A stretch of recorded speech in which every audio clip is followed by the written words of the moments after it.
up, everyone? Hey, I'm Colby Cheese, and this is going to be my video on stash and inventory management, how to just make your stash tabs a little bit more organized. I actually got this question from a couple of people, so I was like, all right, I'll make a video about it.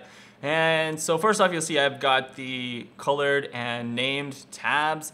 You can't actually do this unless you buy them from the store for some real world money. And I'd say if you play this game enough and if you actually enjoy it, then if you're gonna spend money at all, then I would say spend it on some stash tabs. It's the most useful thing that you can get in the game.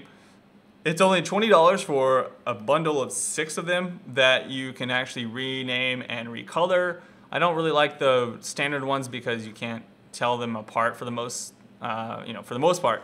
So here we go. I'm just going to show off my stuff. I'm a little bit more anal and organized than some people. Maybe you get 6 with the bundle, and that's generally enough for most people. So I'd say you at least need a tab for your currency. Mine is organized in a certain way as well. I've got all of the stuff that's going to modify equipment up at the top, and I've got all of my things to do with linkings right here.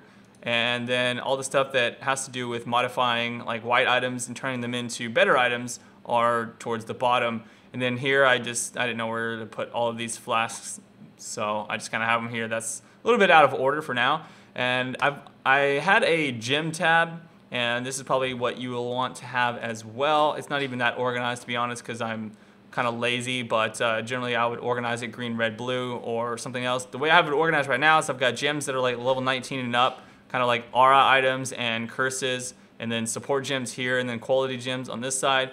And low gems is just a tab of gems that you can get easily from Act 1 and don't have high level requirement. Only reason I even have this tab is because sometimes I'll start new characters, and I want to have, like for example, I started my Templar and I wanted him to have leap slam, so you can't get leap slam through quests, so I would look through here and see if I had that or something like that. So that's an example of what I would do with these here. That's kind of a optional tab. You don't really need anything like that. Links, I've got an evasion and armor links tab. I will look for 4-link items from the vendor whenever I level up. And if I find anything that's 4-link, I'll go ahead and get it from here, just because whenever I'm leveling up on a new character and I need a certain combination of gems for my character class to work, then I'll go ahead and use one of these 4 links if I don't already have one from somewhere else. So this is just a cheap source. These are not going to be good items for the most part. I'll try and actually craft them with my transmutations and alterations to make just like a crummy little blue item. At least this is what I did with this one here, the arena plate. It's nothing special, but I kept clicking on alterations until I got a good health roll on it, and so this is just what I'm going to use until I'm able to upgrade it into something useful once I get to merciless difficulty, but that'll keep me going for now. I've also got a rings and amulets tab. This is probably a little bit old and outdated. In other words, I would not normally keep all of these rings. I would say you probably only need to have like 1 or 2 cold resist rings that or resist rings in general.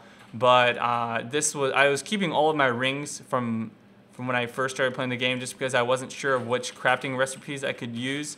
I'm probably needing to throw away most of these and go ahead and transmute all of the ones that I have 5 of already, because you can transmute 5 of the same blue ring, and that is kind of the only reason I started this tab in the first place, was just to transmute rings that I didn't want. So this is basically a trash tab.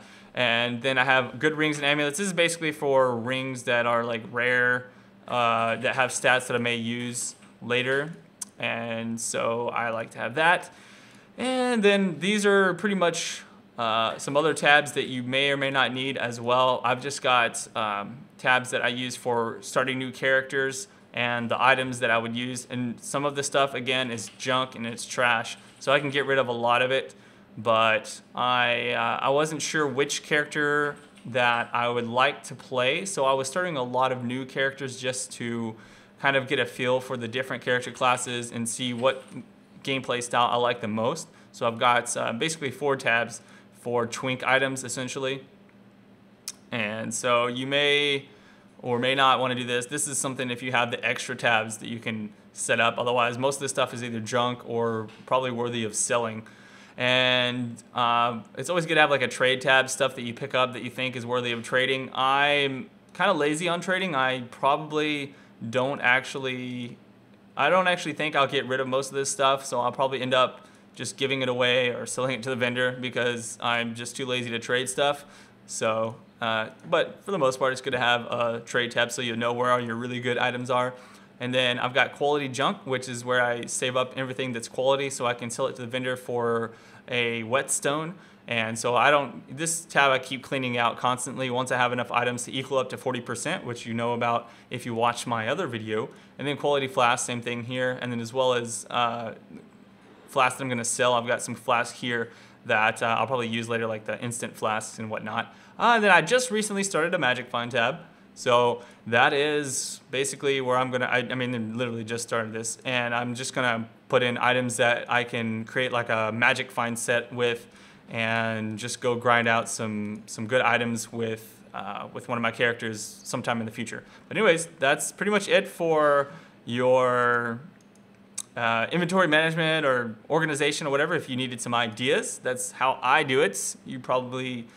I'm sure there's people out there who have much better ideas than me, but it's pretty simple for the most part. So I'll see you guys around for the next video. Make sure you subscribe if you want to see some more. This is Colby Cheese. Peace out.